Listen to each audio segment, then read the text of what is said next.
it, sharing with you PDF.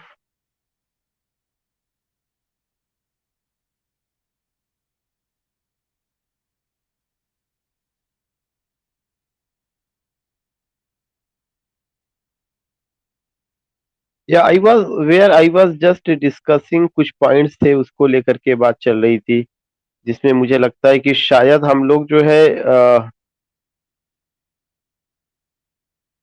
David Copperfield we have done even we have done Bleak House Hard Times we were talking about Hard नहीं Little Dorrit and we were talking about Little Dorrit I think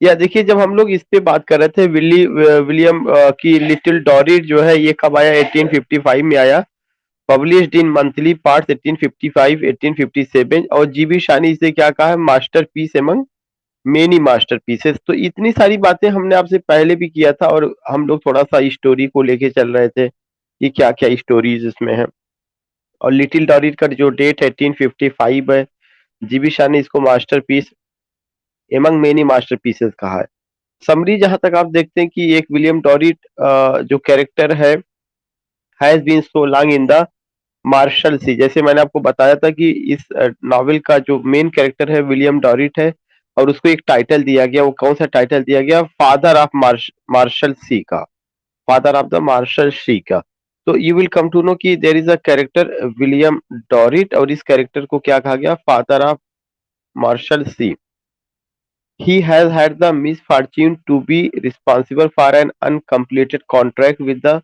Circumlocution Office, a satirical portrait of the government departments of the day, with their incompetent and obstructive official typified in the barnacles. His lot is alleviated by the devotion of Amy, his youngest daughter.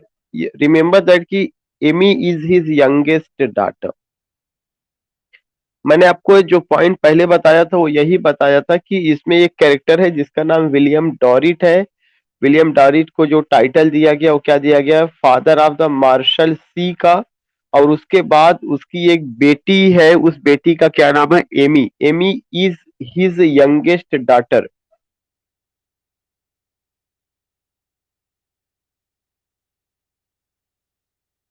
Little Dorrit born in the Marshall Sea whose diminutive stature is compensated by the greatness of her heart. Amy has a snobbish sister Amy की अपनी एक बहन है जिसका नाम है Fanny Amy has a snobbish sister Fanny now you have to write down की Fanny is the sister of Amy Amy has a snobbish sister Fanny a theatrical dancer जो क्या है एक थिएट्रिकल डांसर है and a scapegrace brother Tip और उसका अपना एक भाई है टिप इसका मतलब ये हो गया कि पूरे परिवार में कितने लोग रह रहे हैं पूरे परिवार में एमी एक दूसरी बहन फैनी और एक भाई टिप ये तीन चीजें आपको ध्यान में रखनी है और ये तीनों किससे जुड़े हुए हैं विलियम डॉरिट से जुड़े हुए हैं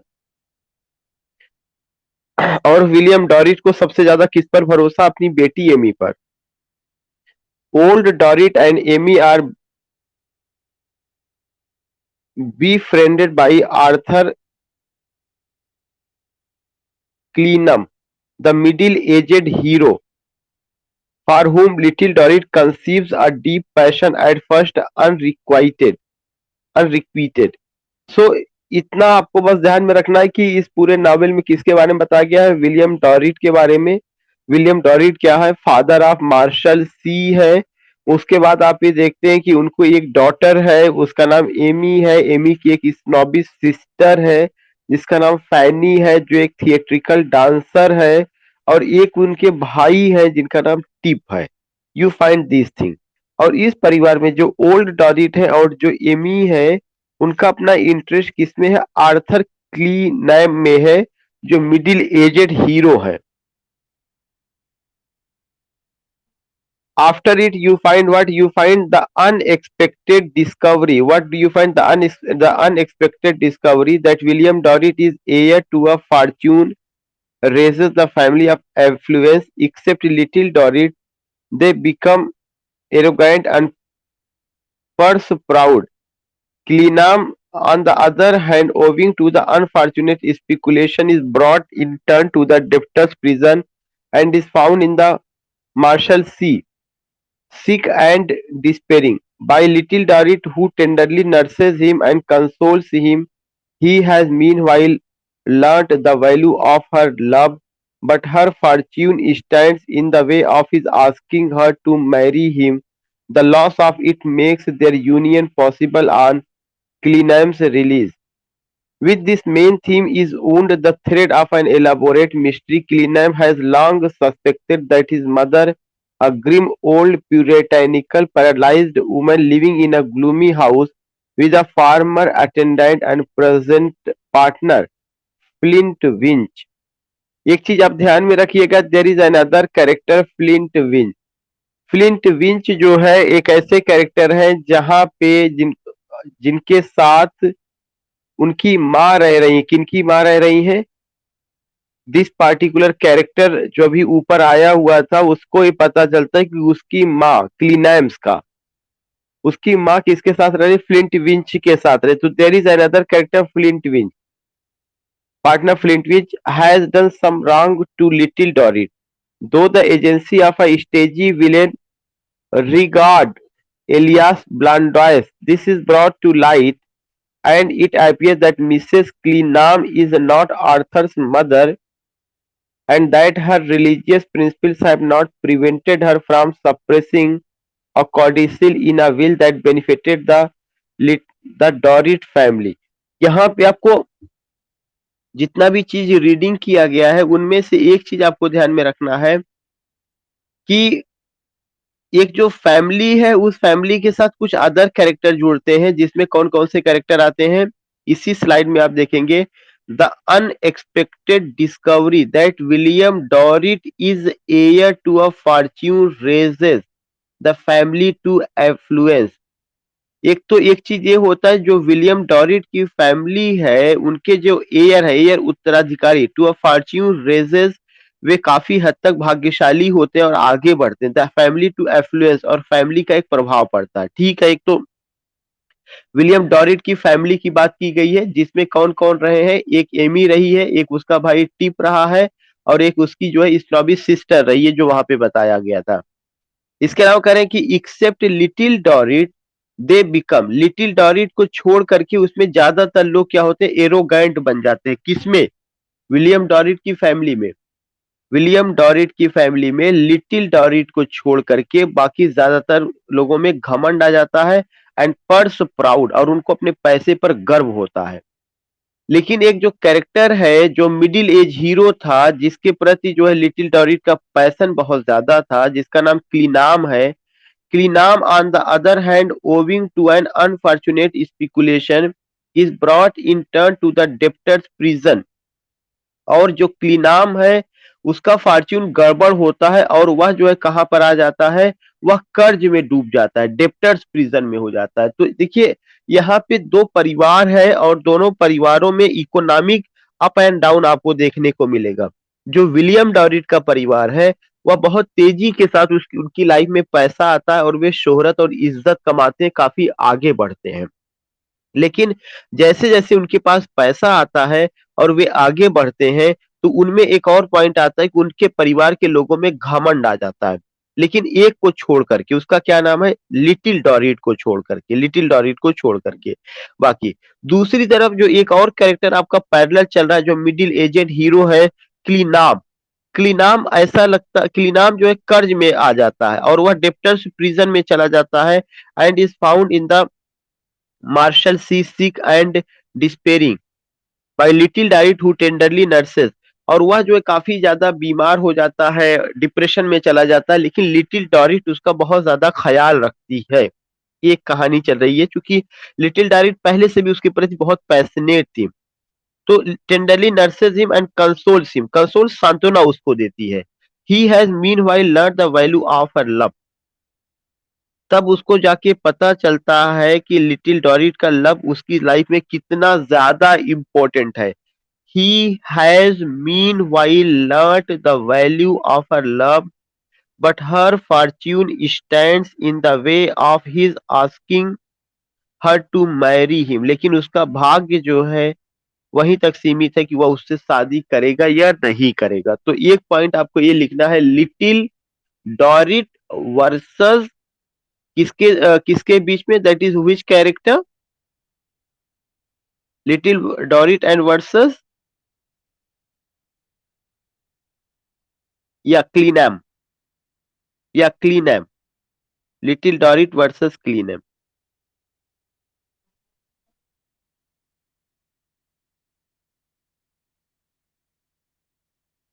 एक तो ये लिखना है, दूसरा चीज आपको वहां पर लिखना है विलियम डॉरिट, और विलियम डॉरिट का एक फैमिली का स्ट्रक्चर बनाना है। टू डॉटर्स, एक एमी, एक और स्नोबिस डॉटर का उधर नाम आया हुआ था।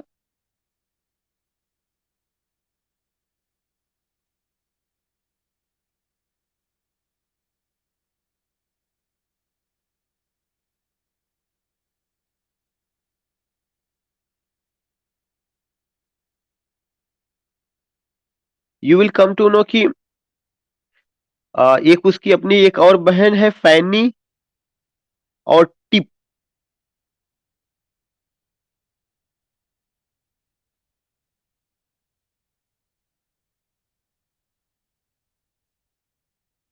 Amy, comma, Fanny and brother Tip, ये एक परिवार की। जब आप इसको अलग करके रखेंगे तब जो है आपको चीजें समझ में आएगी बहुत आराम से कि हाँ इसमें क्या किया गया। अब उसके बाद होता क्या है कि एक अलग कैरेक्टर के बारे में बात किया जाता है, वो कैरेक्टर क्या है, आर्थर क्लेनम। जो आर्थर क्लेनम है वह क्या है, मिडिल एजेड हीरो है, लेकिन उसके लिए लिटिल डॉरिट काफी ज्यादा पैशनेट है। तो वो चीज वहीं पे समझ में आ जाएगी जब आप आर्थर क्लेनम वर्सेस लिटिल डॉरिट।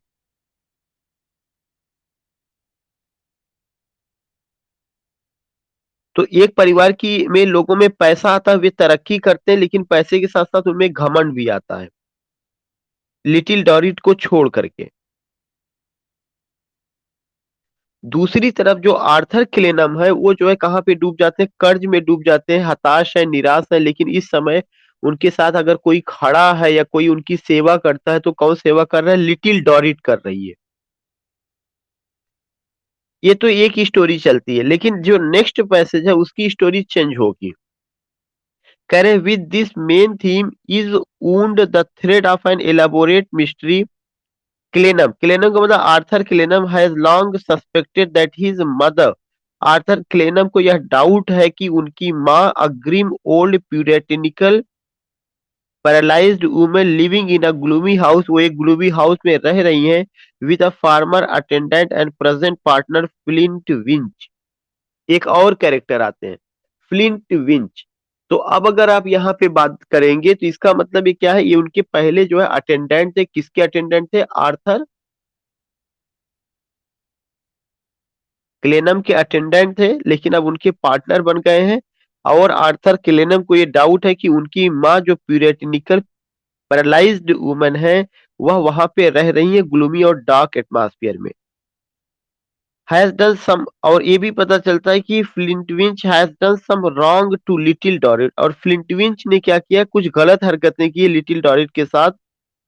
दो the agency of a stagey villain Rigaud alias Blandois, this is brought to light and it appears that Mrs. Clenham is not Arthur's mother. Mrs. Clenham is not Arthur's mother, and that her religious principles have not prevented her from suppressing a codicil in a will that benefited the Dorrit family. So आगे कुछ नहीं है, आगे बस आपको इतना ही ध्यान में रखना है कि देर इज अनदर कैरेक्टर। वह कौन सा कैरेक्टर है, फ्लिंट विंच। और यह जो फ्लिंट विंच कैरेक्टर है, यह जो क्या था, he was the attendant who Arthur Clennam का, और बाद में उनके बिजनेस का पार्टनर बन जाता है।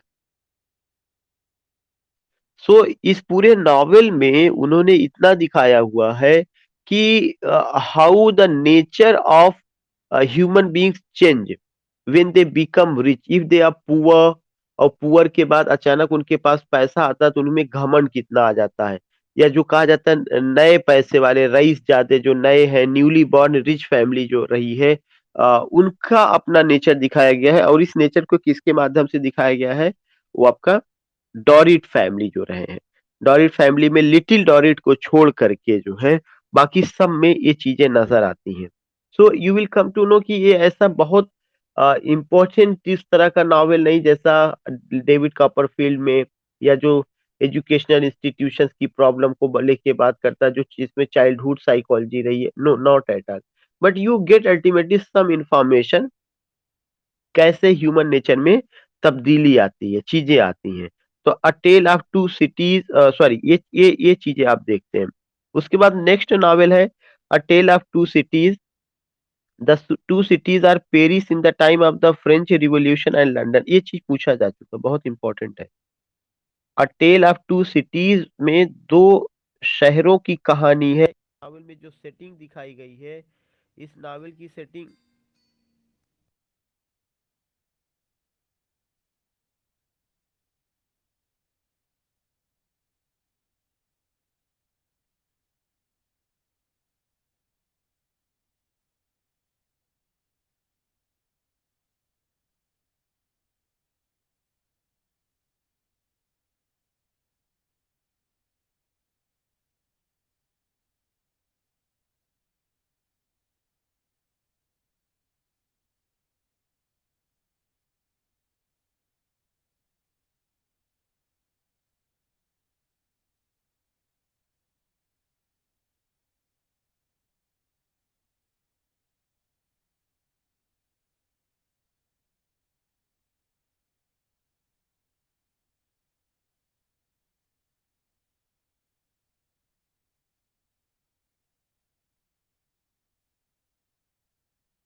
So we are talking about whom? We are talking about A Tale of Two Cities. You will come to know कि ये 1859 में आया। द टू सिटीज में किसके बारे में जिक्र किया गया है? लंदन और पेरिस। ये कई बार पूछा जा चुका है कि टू सिटीज में किन दो शहरों के बारे में जिक्र किया गया है। टू सिटीज में लंदन और पेरिस के बारे में जिक्र किया गया है। इसमें जो कहानी बताई गई है वह कब की है? फ्रेंच रिवॉल्यूशन का सेटिंग है। ये भी क्वेश्चन बहुत इंपॉर्टेंट है, फ्रेंच रिवॉल्यूशन। तो इफ एनीवन आस्क यू कि a tell of to cities it came in 1859 and it is the historical novel, या उनका हिस्टोरिकल नॉवेल है। और इसमें दो शहरों को लंदन और पेरिस को लेकर के, और इसमें फ्रेंच रिवॉल्यूशन को लेके बात की गई है। The book gives a vivid picture model on Carlyle's the French Revolution. ये भी क्वेश्चन बहुत इंपॉर्टेंट है कि ये जो नॉवेल है यह किस पर आधारित है। कार्लाइल एक प्रोज राइटर रहे विक्टोरियन एज के। उनकी किताब द फ्रेंच रिवॉल्यूशन पर बेस्ड ऑन है। Carlyle's the French Revolution. इसमें आप देखेंगे जो दो सिटीज है, the two cities are Paris in the time of the French Revolution and London. Doctor Manette, a French physician. पहले सबसे पहले कैरेक्टर को नोट करिएगा, doctor Manette, a French physician, having been called it to attend a young peasant and his sister in circumstances that made him. Dr. Manetti, Manetti, Dr. Manetti, a French physician, having been called in to attend a young peasant. and his sister in circumstances that made him aware the girl had been outrageously treated and the boy morally wounded by the Marquis de Saint Ivermonde, and his brother has been confined for 18 years in the Bastille. यह एक ऐसी family की कहानी है जिसमें आप देखेंगे कि बैस्टाइल जो फ्रेंच रिवॉल्यूशन हुआ था, बैस्टाइल एक बड़ी जेल थी जहां पे उनके लोगों को जो है और उनके एक भाई को 18 साल तक जेल में रखा गया था। बैस्टाइल का जिक्र किया गया to secure his silence. He has just been release. अभी 18 साल बाद उनको जो है क्या किया गया, रिलीज किया गया है। मैं फिर से यहाँ से पढ़ना चाहूंगा कि a tell of to cities it came in 1859। किन दो शहरों का जिक्र किया गया है?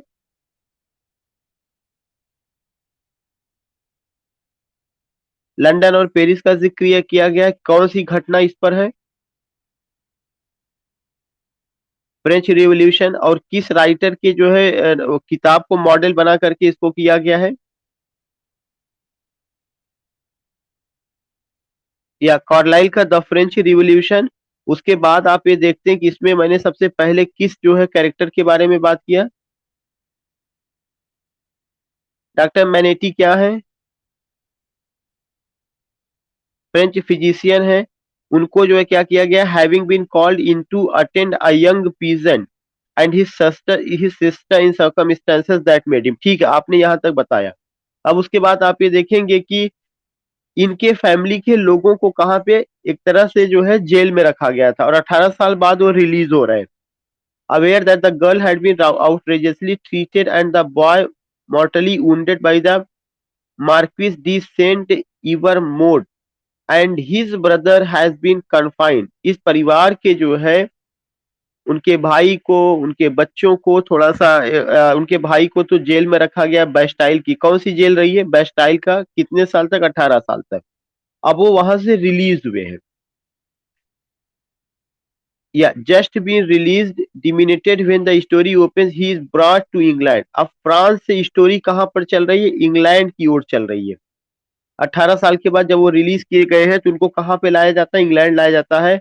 Where he gradually recovers his sanity.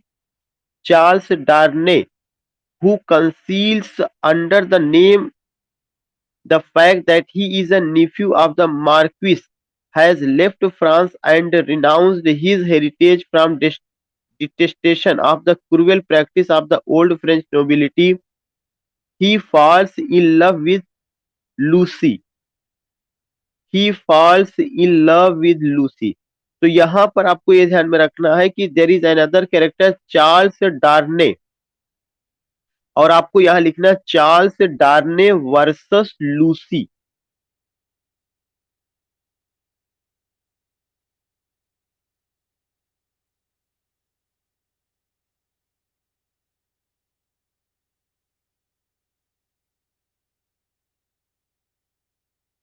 Charles Darnay's versus Lucie. Doctor Manette's daughter, और जो लूसी है वो क्या है? Doctor Manette's daughter. And they are happily married. During the Terror he goes to Paris to try to save a faithful servant who is accused of having served the immigrant nobility. He is himself arrested, condemned to death, and saves only the last moment by Sidney Carton। यहाँ पे एक बहुत important एक character है, ये चीज पूछा जा चुका है, सिडनी कार्टन का जिक्र किस नावल में किया गया है? तो you have to remember Sydney Carton is mentioned in the novel A tell of two cities.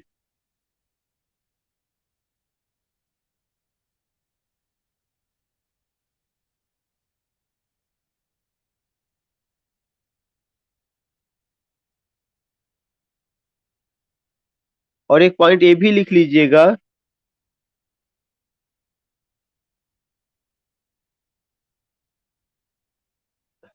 He is devoted to Lucie. He is devoted to Lucy.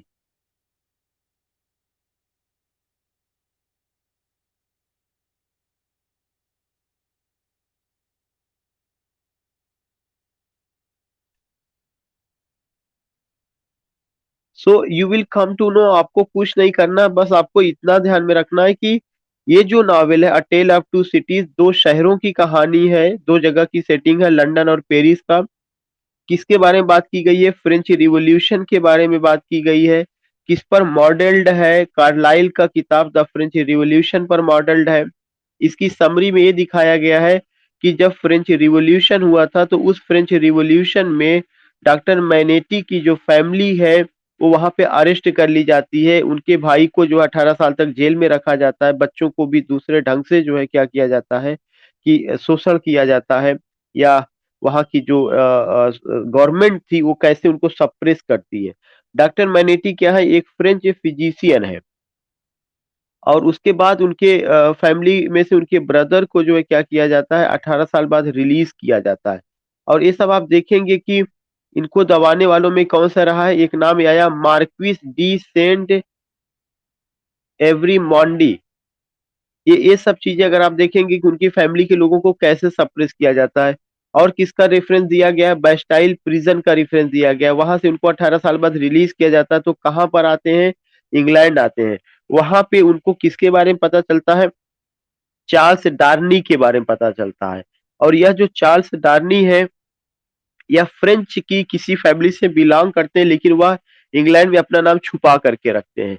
और चार्ल्स डार्नी जो है डॉक्टर मैनेटी की बेटी लूसी के साथ उनका अफेयर है। बाद में वे लोग मैरिज करते हैं और एक हैप्पी लाइफ व्यतीत करते हैं। और कुछ और भी प्रॉब्लम्स है, उस प्रॉब्लम्स को सॉल्व करने के लिए किसका जिक्र किया गया है? सिडनी कार्टन का जिक्र किया गया है। और सिडनी कार्टन जो है क्या है? ये एक जो है लिबरल जनरस आदमी है और डिवोटेड टू लूसी है। सिडनी कार्टर काफी हद तक जो है किससे मिलते हैं? डार्ने से उनका चेहरा मिलता जुलता है। तो उस चेहरे का भी फायदा उठाते हैं और स्मगल्स वगैरह का काम भी उसमें होता है। तो इतनी सारी चीजें आपको ध्यान में रखना है सिडनी कार्टन का। और उसके बाद लूसी वर्सेस, आपको जो नाम बताया गया चार्ल्स डार्ने का। और फिर आपको कौन सी बताया गया था? एक उस फैमिली का जो मैनेटी फैमिली है, बैस्टाइल जो जेल, फ्रेंच रिवॉल्यूशन, कार्लाइल्स का novel the French Revolution. Next novel है great expectation, it came in 1860, first appeared in all the year round 1860, first published in book form in the latter year। तो great expectation 1860 ईस्वी में आता है और किताब के रूप में भी ऐसे ही। It recount the development of the character of the narrator Philip Pirrip. पहला क्वेश्चन यही यही पूछा गया है। इसमें जो है एक कैरेक्टर है जिसका नाम है Philip Pirrip, commonly known as पिप।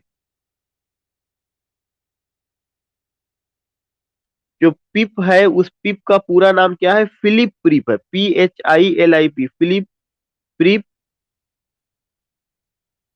उसको जो है पिप के नाम से जाना जाता है, जो एक विलेज बॉय है, शहर से नहीं बिलोंग करता, विलेज बॉय है। Brought up by his termagant sister, the wife of the gentle humorous kindly blacksmith, Joe Gargery, Joe गार्जरी।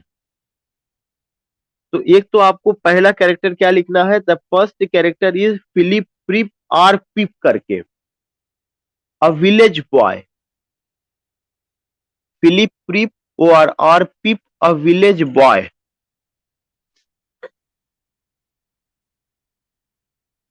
The second character is Joe गार्गरी,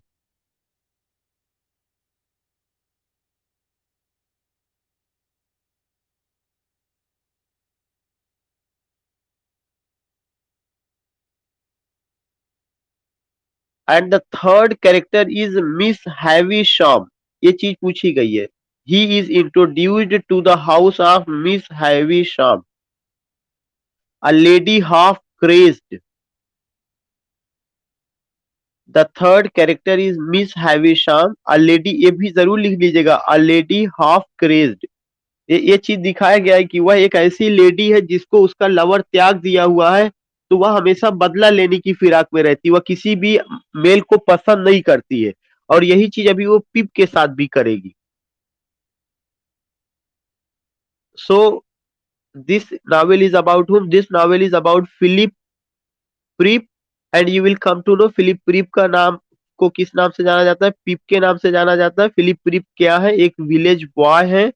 और जो फिलिप क्रिप है, you will come to know कि वो आते हैं और उनकी जो उनको इंट्रोड्यूस किया जाता है किसके घर में, मिस हैवी शाम के घर में। और मिस हैवी शाम जो है एक हाफ क्रेजेड वुमन है, दैट हैज बीन डिजर्टेड या given up by her lover. जब उनकी जिस दिन शादी हुई थी उसी दिन ही उनके जो है लवर ने उनको त्याग दिया था। तब से वो रिवेंज की आग में जल रही, बदला लेना है वो। He doesn't like any male, किसी भी मेल को जो है लाइक नहीं करती है। ये एक कैरेक्टर है जो मिस हैवी शाम का है। तो मिस हैवी शाम और फिलिप क्रिप दो इंपॉर्टेंट कैरेक्टर आपको पता चला। Now the next thing has brought up to the girl, और यहाँ पे दिखाया जाता है कि मिस हैवी शाम ने क्या किया, स्टेला का यूज किया है।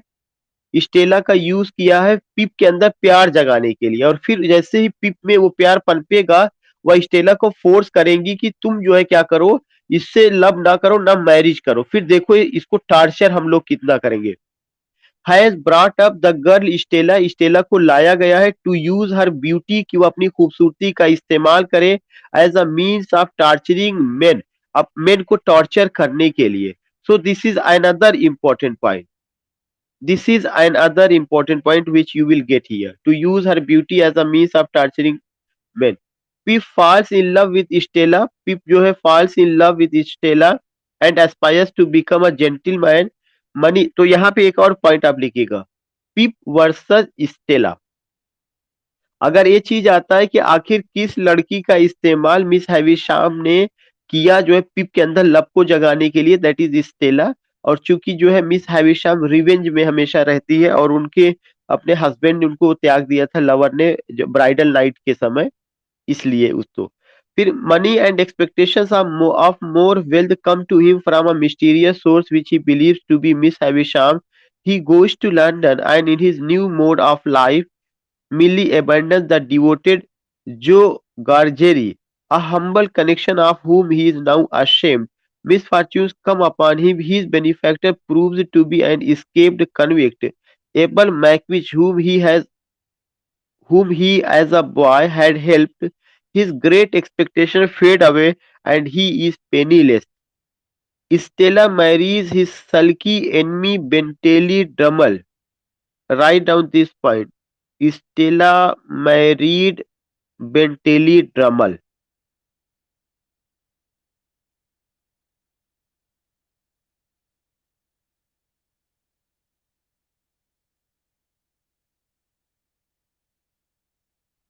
Stella was in love with Philip Free, but Stella married किससे? Stella married with Bentley Drummel. उसके बाद आप देखें पिप returns to Joe Gargery and honest labour and is finally reunited to Stella, who has also learned her lesson. Other notable characters in the book are Joe's uncle, the impudent old impostor Pumblechook, Jaggers, the skillful old Billy, Liar, and his good-hearted clerk Wemmick, and Pip's friend in London Herbert Pocket. Write down this point, Herbert pocket. ये सारे character आपको लिखने हैं। यहां से मैं बता दे रहा हूं अदर नोटेबल कैरेक्टर्स, ये पूरा मैं अंडरलाइन कर दे रहा हूं। Other notable characters in the book are Joe's uncle, the impudent old impostor Pumblechook, Jagger the skilful old Bailey, liar and these thing. क्या क्या लिखना है आपको मैं फिर से बता दूं। पंबल चूक नाम अकेले लिख लीजिए, कुछ आपको नहीं। पंबल चूक एक पूछा जाएगा कैरेक्टर किसमें रहा है, इस नॉवेल में रहा। पंबल चूक हो गए, जैगर्स हो गए, ओल्ड बेली हो गई, और उसके बाद जो क्लार्क वेमिक है, और पिप के दोस्त लंदन, इन लंदन जिसका क्या नाम है, हर्बर्ट पॉकेट।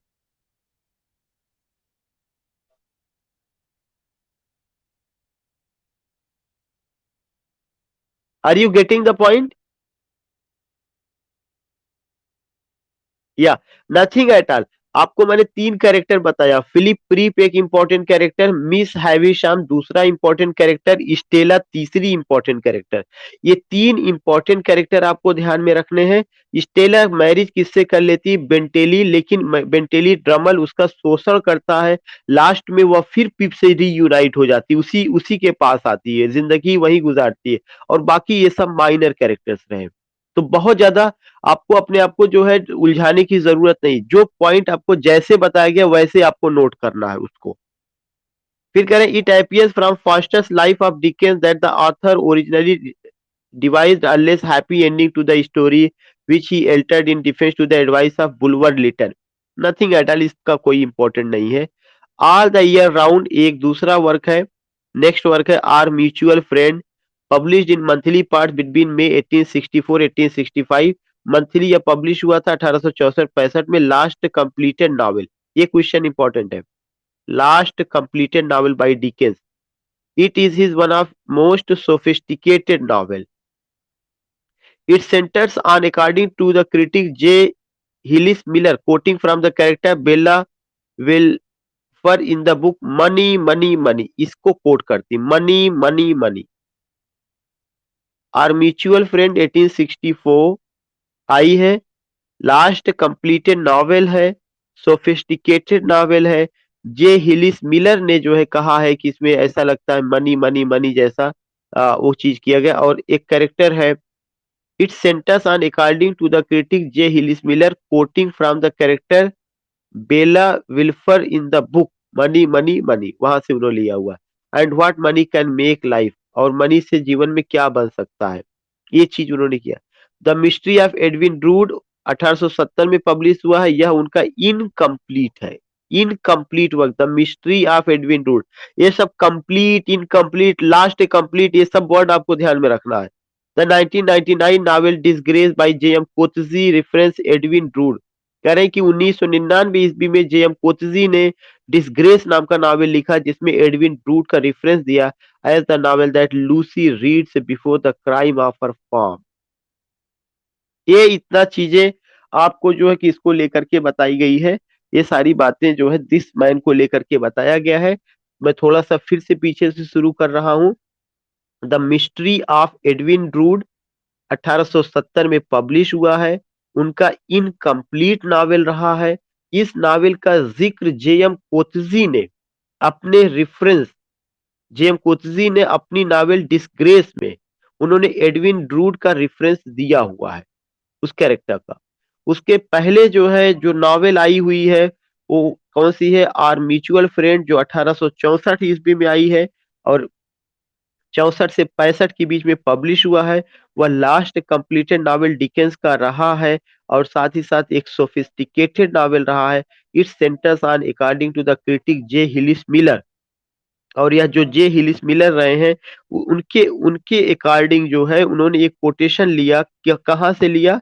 बिल्ला Wilfer in the book money money money what money. एक कैरेक्टर है बिल्ला विल्फर, और वहाँ की एक किताब, वहां से उन्होंने लिया अपनी किताब से, जो एक कोटेशन बोलती है money money money what money did in life. Money ने क्या किया या मनी क्या कर सकती है जीवन में जो है, उसको लेकर के इन्होंने क्या किया हुआ है, यहाँ पे इन्होंने बात किया हुआ है। तो अगर कभी क्वेश्चन आता है कि मनी मनी मनी या ये सब जो चीजें कोटेशन कहाँ पे आपको देखने को मिलता है?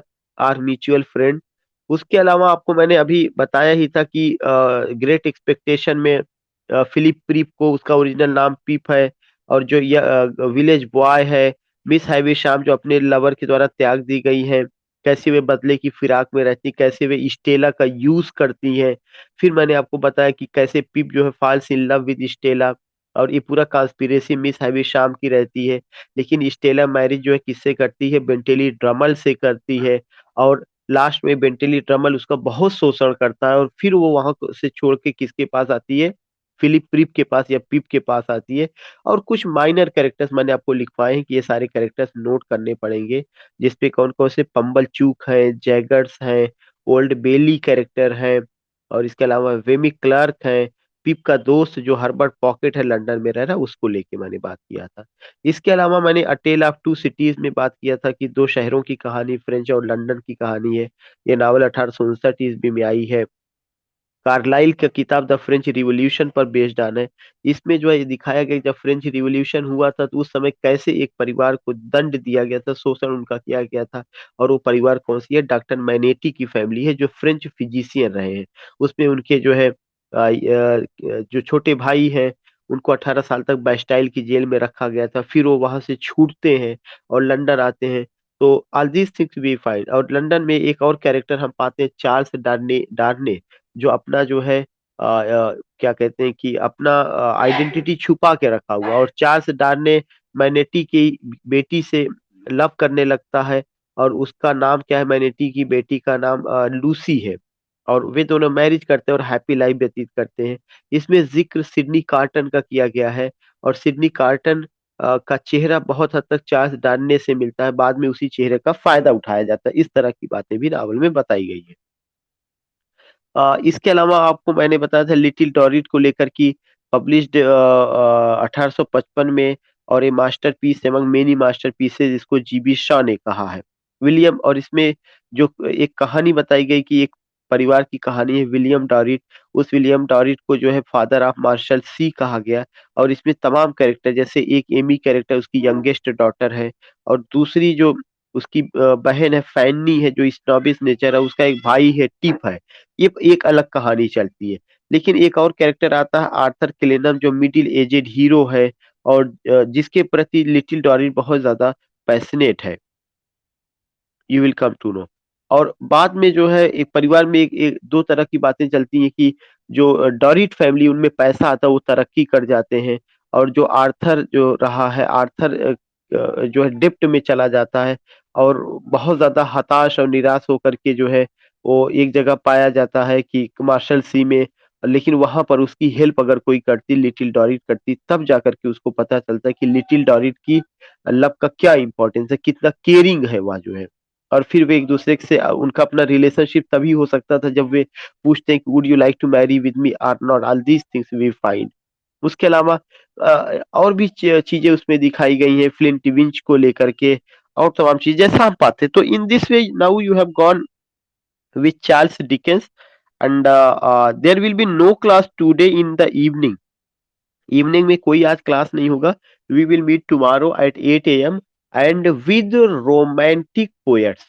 Remember that, with romantic poets. चार विक्टोरियन एज के जितने भी राइटर थे सबको आपने कवर कर लिया है।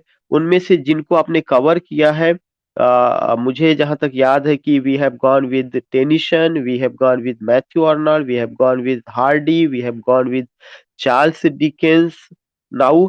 और रोमांटिक एज के दो राइटर रह गए थे, जॉन कीट्स रह गए हैं, पीबी शेली रह गए हैं, और चार्ल्स लैम्ब रह गए हैं। तो मैं जो है सबसे पहले अगर शुरू करूंगा तो इन्हीं में से शुरू करूंगा। Charles Lamb, all these writers I will start. तो hope I will meet with you tomorrow in morning.